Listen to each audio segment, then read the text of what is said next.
Okay, so Grenada Invitation is coming up. One of the issues, drug testing. I know that's a big thing. I mean, because this is an international meet, and so I guess the International Drug Organization will be monitoring Grenada, and they will have to have certain protocols in place.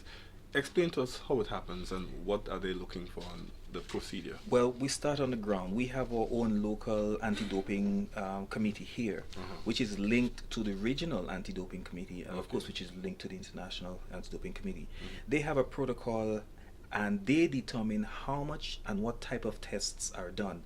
What we provide for them, the number of athletes that are coming, the number of events that are happening, and they use those two into a sort of a, formula and come up with what type of testing and what events will be tested.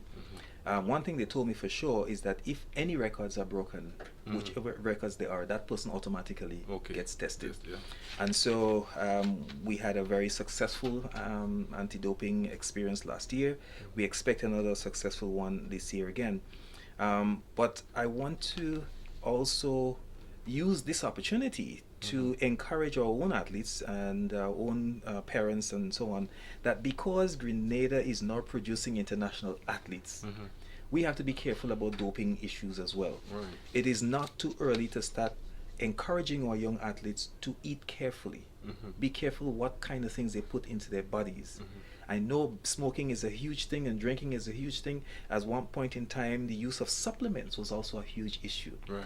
Our budding athletes must now understand that you cannot just use any supplements as you want. You cannot just do whatever you want, and because you are getting there. So you have to train your mind and train yourself psychologically to be that kind of thing. Of course, there are exemptions in the anti-doping for certain medical conditions, asthma, for example, and the use of steroids in asthma.